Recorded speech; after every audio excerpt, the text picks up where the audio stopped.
menurut saya nih sepertinya arwah si kuntilanak ini merasa terganggu dengan kehadiran mahasiswa. Di situ tuh tempatnya di mana?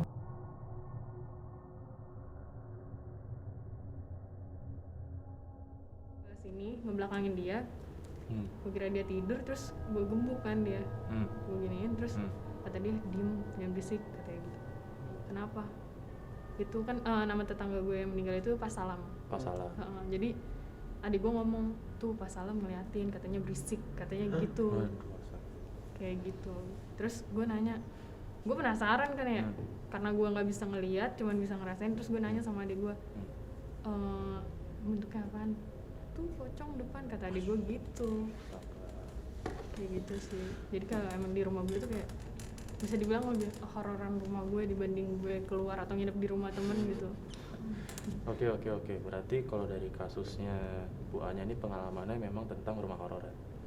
Maksudnya kalau misalnya kita bisa tarik sebuah benang merah gitu dari ceritanya Diva, dari ceritanya si Anya, adiknya tuh peka berarti kan, dan bisa melihat pocong. Emang bisa dia. Sepengetahuan juga nih, sepengetahuan gue juga, kalau memang misalnya ada orang meninggal nih, misal nih, kalau di keagamaan gue gitu kan, anggaplah kekristenan gitu kan, yang dilihat tuh bukan pocong cuy, tapi yang dilihat tuh orang pakai jas atau enggak pakai pakaian apa yang dia pakai di petinya. Itu tuh sering kejadian banget. Misal nih, kalau misalnya Diva anggaplah orang Jawa gitu, dan dimakamkannya dengan misalnya pakai baju seperti ini gitu kan, ya mungkin Diva punya adik dan ya Anya punya adik akan melihatnya, ih siapa tuh yang pakai baju klinik Jawa gitu kan. Karena emang kalau dari pengalaman gue sendiri ya gue juga pernah kayak melihat. Tapi ya karena waktu itu dalam keagamaan gue adalah kekristenan gitu kan, jadi ngelihat om ini siapa nih pakai jas atau apa, dan dia memang rapi tapi memang mukanya pucet banget gitu loh. Kayak tau gak sih orang yang habis meninggal terus diawetkan gitu kan, pucet banget kan tuh mukanya dan dingin kan. Nah itulah. Tapi kalau memang misalnya dia menampakkan diri, orang yang baru meninggal ini nih, biasa jadi hidupnya sebelumnya tuh nggak tenang atau nggak pengen ngasih tanda gitu. Kayaknya kalau menurut gue sama adik gue sih, dia kayak ngingetin gitu loh, udah jam 2 lo harusnya tidur, kayak gitu sih. Soalnya gue masih bercanda-canda di situ. Jam 2 subuh tuh berarti itu? Iya, jam 2 pagi. Jam 2 pagi. Dan Pak Salam nih kayak, halo punten gitu. Oke. Berarti tadi udah mulai dari Diva, Anya mungkin di rumahnya ada kejadian horor lagi? Ada sih, sama kayak, jadi kan kamar mandi gue itu dekat dapur. Nah dapur itu udah ke belakang rumah gue, jadi ada ventilasi, terus langsung ke kebun belakang rumah gue gitu. Terus adik gue tuh sama mama gue merinding bareng-bareng pas adik gue mau masuk kamar mandi. Ternyata mama gue lihat di ventilasi yang dapur itu kuyang lewat. Kayak gitu sih.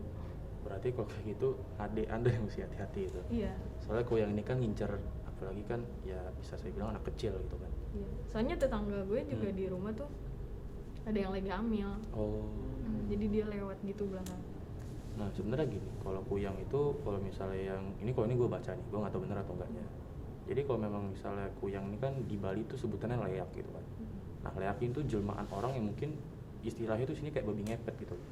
Jadi dia tuh kayak pengen cari keuntungan untuk dirinya sendiri atau cari kekuatan magis yang gelap gitu kan. Dan dia melakukan kontrak dengan makhluk kekuatan gelap lah gitu ya. Nah jadi ketika dia menjadi leak atau kuyang, kepala sama isi perutnya terbang-terbang gitu kan. Nah tapi badannya tuh masih tinggal di tempat. Nah jadi bagaimana cara untuk menangani hal tersebut adalah, misalnya nih saya yang jadi leak gitu ya, terbang gitu kan. Nah badan saya tinggal di rumah, anggaplah si Anya nih tahu nih, wah kayak si Ale nih leak nih gitu kan.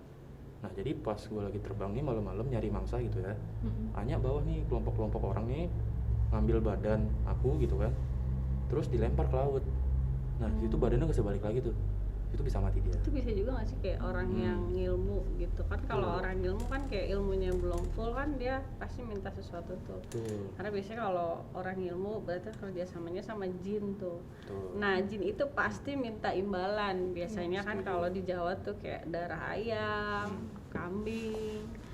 Terus kalau misalnya si dukunnya nih salah nih, kayak bukannya salah sih, harusnya jinnya kayak gimana, taunya jinnya udah tua, itu bisa-bisa kayak mati semua aja gitu sekeluarga. Bisa kan kayak gitu? Bisa banget.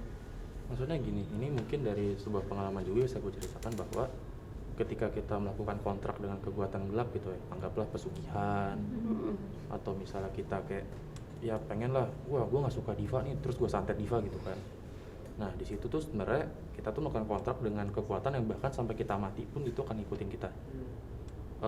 Kalau yang setahu gue dalam waktu 15 tahun kekuatan tersebut akan balik lagi ke kita. Mungkin nih gue santet diva nih, gue nggak suka, dia ngerebut cewek gue gitu misalnya, gue nggak suka nih, gue santet terus kan, ambillah rambutnya diva, fotonya gitu kan, terus bilang ke dukunnya atau orang pintar gitu kan, gue nggak suka nih, tolong dong kirim gitu kan, dikirimlah ke diva. Nah setelah 15 tahun anggaplah divanya udah hancur gitu hubungannya gitu kan, nah itu tuh ilmu gelapnya akan balik lagi ke gue dan minta tumbal. Bisa jadi anak, bisa jadi kesehatan, bisa jadi kekayaan. Makanya kayak ya pasti ada yang diambil sih. Pasti ada yang diambil lah. Makanya lah kalau memang misalnya ada yang berkaitan dengan hal tersebut, hati-hati sebenarnya. Ya nggak tahu juga sih apakah ada yang dengan kekuatan tersebut digunakan untuk hal-hal yang baik gitu kan. Tapi ya memang 15 tahun lah biasa sih. Kalau memang misalnya melakukan kontrak dengan kekuatan gelap. Nah mungkin tadi kita dengar nih pengalaman dari Anya. Sekarang kita balik ke nih Bu Lala atau Marla, silakan nih. Cerita dari Manado. Ya, cerita dari Manado nih. Jadi Marla nih orang asli Manado nih. Wah, ini juga kenceng nih. Ya, aku bakal cerita. Sebenarnya kalau kejadian horor aku tuh banyak banget. Banyak banget. Ini kejadian yang baru di apartemen aku karena aku tinggal di apartemen. Ini benar-benar nggak tahu ya. Jadi waktu itu aku lagi tiduran nih, lagi istirahat dong tidur. Nah, informasi nih apartemen aku tuh lagi nggak ada angin sama sekali. Lagi nggak ada angin. Tiba-tiba kaset, benar-benar kaset yang di kamar mandi itu kelempar sendiri. Itu aku kayak nggak ada angin. Kayak sampai ngelihat buka jendela, nggak kebuka jendela kayak gitu kan.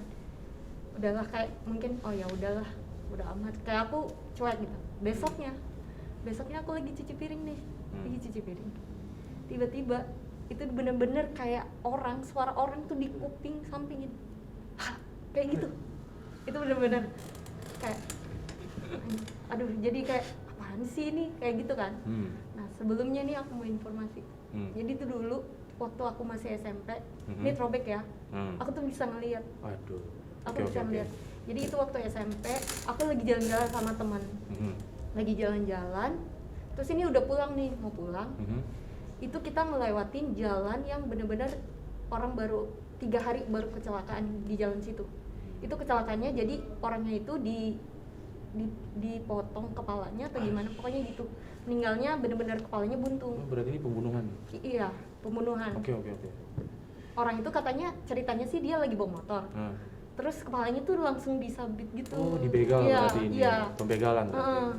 Terus tiba-tiba udah kan, ini 3 hari aku lewat jalan situ dong sama teman-teman.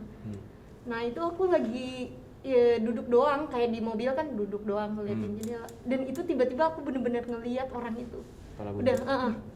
Udah nih, udah dong. Aku cuman kayak mungkin kecapean atau mikirnya kayak gitu karena aku nggak percaya kayak gitu-gitu kan.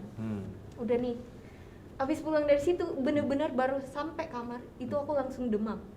Demamnya itu aku seminggu, kayak yang Ale bilang kan, bisa aja orang yang kayak awam gitu ngeliat bisa sakit. Itu aku bener-bener demam seminggu dan bawa ke dokter, itu dokter bilang nggak sakit apa-apa. Itu dokter bener-bener bilang ini anak nggak sakit, orang tua aku bawa kayak gitu. Oh ya udah dong, aku nggak berani cerita ke mama aku, jadi aku cuma diem ya udah. Akhirnya cuma seminggu dan aku masuk sekolah. Itu aku masuk sekolah jadi bisa ngelihat yang kayak dulu nggak pernah ngelihat. Jadi aku ngelihat kayak kuntilanak, pokoknya yang di sekolah gitu, yang pernah mati di sekolah itu aku jadi ngelihat. Nah bedanya yang di apartemen itu aku juga pernah ngelihat, tapi bener-bener ngelihat kayak ngebayang dia kayak ngeliatin gini, itu badannya gede hitam. Genderuwo jangan-jangan. Nah itu aku nggak tahu sih di apartemen itu bentuk apa, tapi yang jelas itu aku lagi nonton. Aku kan suka kayak me time gitu kan di apartemen sendiri gitu. Jadi kayak lagi nonton, terus aku bener-bener kayak kalau ngelihat orang itu lagi berdiri gini pelototin aku. Mata merah nggak? Iya. Itu sih, itu dari cerita beberapa horor aku, itu berapa kali sih aku ngalamin gitu. Dan udah sering kejadian nih berarti nih, Iya. cuma sekali doang kan? Iya. Waduh. Mungkin kalau saran dari saya nih, mungkin tuh apartemen kayak bisa dilakukan pemberkatan.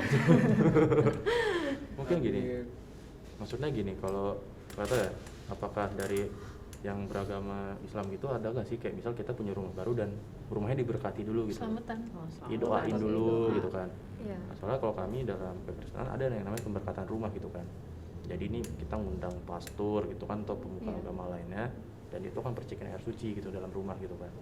Percikan air suci, dan nanti dia kan juga bakal ada kayak simbol-simbol keagamaan lah gitu kan, ditaruh di situ dan itu akan menjadi pelindung rumah gitu kan. Nah tapi kalau misalnya apartemen kan kita sendiri juga kurang tahu kan, maksudnya gimana nih, apakah bisa Iya. gitu kan ngundang pemuka agama, pastor pengen dong pemberkatan kamar apartemen gitu kan. Kayak pastornya aduh satu kamar doang gitu kan, tapi ya memang kejadiannya kalau kayak gitu ya berarti itu udah penunggunya di situ gitu kan. Dan ya mungkin kita dalam ruang ini aja sekarang ada yang nungguin gitu, kita aja nggak tahu gitu kan. Bisa jadi sekarang belakang saya ada bayangan hitam besar yang saya nggak bisa lihat, tapi siapa tahu Diva bisa lihat ada bayangan besar di belakang lo gitu kan. Nah sebenarnya kalau memang misalnya kita nggak ngapa-ngapain, mereka nggak akan ganggu gitu loh. Iya. Tapi kalau memang misalnya sampai kayak marah gitu, wah disarankan hati-hati itu. Tapi aku lebih orangnya yang kayak ya udahlah biarin aja, Ya kayak udah tahu kayak tapi diem aja gitu. Kalau di tempat ini udah ada nggak? Mungkin masih bisa ngeliat gitu. Aku pernah di toilet. Astaga. Di toilet. Ya, itu jujur ya, itu benar, aku pernah di toilet. Jadi itu aku kayaknya penghuni terakhir deh gara-gara pulang malam ya. Waktu itu kerja terus terakhir aku pikir ada orang di sebelah karena bener-bener kayak bunyi semprot flash flash gitu ya? gitu kan.